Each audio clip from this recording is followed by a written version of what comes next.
I like working with kids. I have a passion for kids. I just love kids. Yeah, so I'm currently 7 months pregnant. I'm having a girl, so I'm really excited about that. I just can't wait to meet her. I was a daddy's girl because I'm my dad's only daughter. I do still remember little things about when I was a child, like waking up in the mornings and going to my dad's to bed when my dad was sleeping, and I would play with his eyes when he was sleeping. We took a trip to Disney. I also remember that trip. Well, some aspects of the trip. Yeah, I was always a daddy's little girl, and I love my father.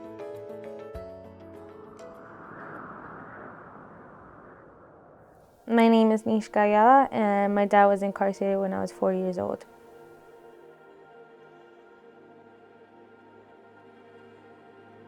So my dad was incarcerated when I was 4 years old. He was incarcerated for 9 years.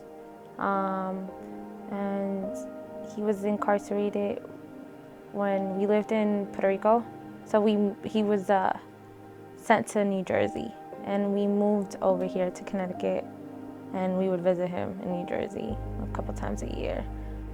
I was 4 years old, and it happened instantly. Like, I want to say, like, I didn't even finish the school year. He was incarcerated, and I think we moved out here like 4 months after the incarceration. My dad never stopped calling us, never stopped sending us letters, and he always tried to stay in connection with us. I used to love being around my dad. You know, when the visitation day came, I used to be so excited.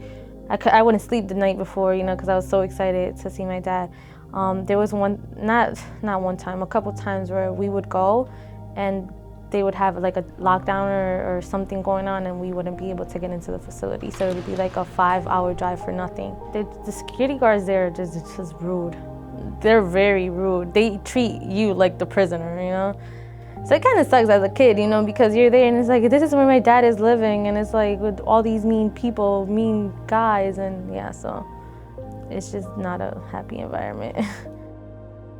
I didn't really have like a lot of resources or like somebody to go to talk about how I was feeling. I know that I had a lot of problems in school, especially during my middle school years, and my teachers didn't really understand me.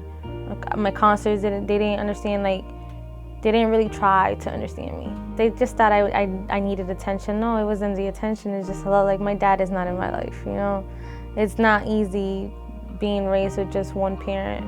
I didn't have somebody to talk to or somebody that can sit with me and say, oh, like, you know, I've been through this, and, you know, this is what's gonna happen, but, you know, everything's gonna be okay at the end of the day, or help me get through things, or give me advice on how to deal with things.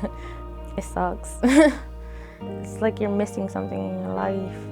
And then you see other kids with both parents, and it's just like you feel like you're different.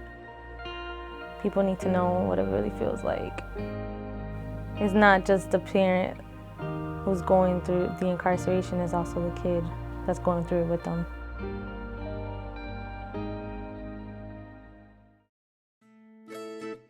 So I'm currently working full-time for StepHub in this Trust and Safety Department. I am a criminology and Spanish student. I'm doing a double major at Central. I am a senior, and I see myself working with kids. You know, kids who are struggling, or like teens who are struggling and they're not really doing things right. Help them make a change in their life and guide them to like the positive side, and maybe like being a mentor.